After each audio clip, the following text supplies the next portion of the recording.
Братья и сестры, мы с вами стоим на пороге Великого Поста. По учению святых отцов, Великий пост называется духовная весна.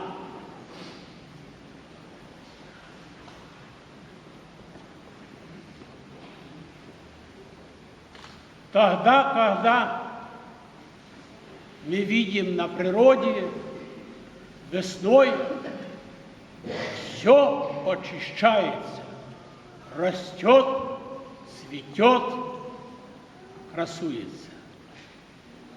Так и должна душа каждого человека из нас. Вступая на подвиг Великого Поста, мы должны ни на минуту не забывать о том, что наша брань, наша борьба не против плоти и крови, не против человека, а против духов злобы поднебесной, против врага нашего спасения. И как нам с ним сразиться, когда мы его не видим, не слышим, не ощущаем своими чувствами, в то время, когда мы для него полностью открыты и как бы совершенно незащищенные. И вот как нам сразиться с таким невидимым врагом? И вот по учению святого апостола Павла, как учит он, нужно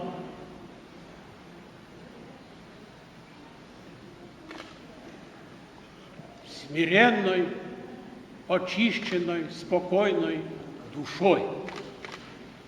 И только так можно сразиться с этим врагом. И вот Святая Церковь, как чадолюбивая мать, она нас готовила на протяжении этих 3 воскресений. Была неделя мытаря и фарисея. Вы слышали и хорошо помните Святое Евангелие этой недели. Неделя о блудном сыне.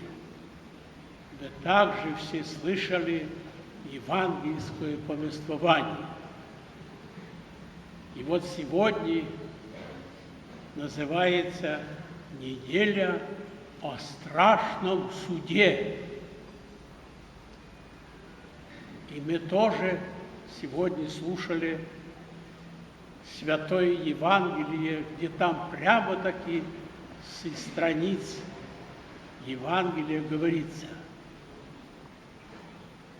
если вы будете прощать согрешившим против вас, то и Отец ваш Небесный простит и вам согрешение ваше.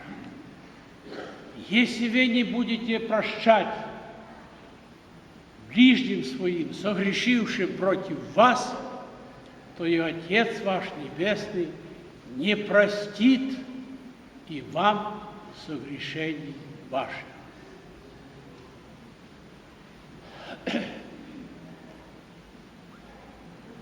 Нет такого греха, когда есть покаяние, чтобы не простился. Господь наш Иисус Христос прямо-таки так и учит, и говорил: если даже кто восхулит Сына Человеческого и покается, простится ему. Нет такого греха, который бы Господь не простил. Один единственный грех, который сам Господь Иисус Христос сказал: если кто восхулит Сына Человеческого и покается, простится ему. Хула только на Духа Святаго не прощается ни в сей, ни в будущий век.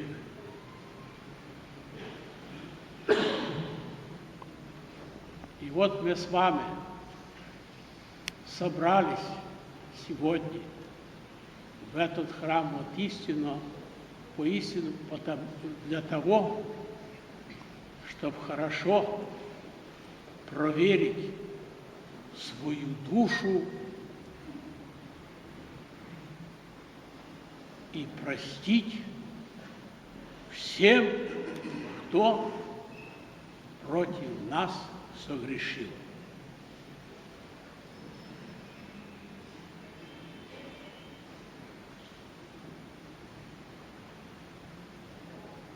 Я первый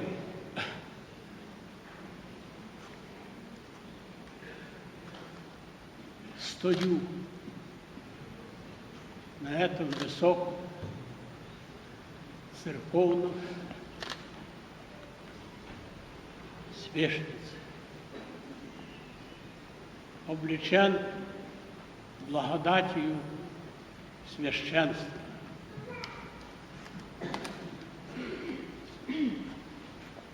И я первый вижу себя грешнейшим,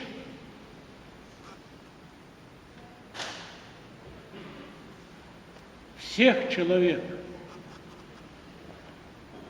Поэтому я обращаюсь с мольбой ко всем вам, возлюбленные отцы, братья и сестры. Молитвенно прошу, ради Бога,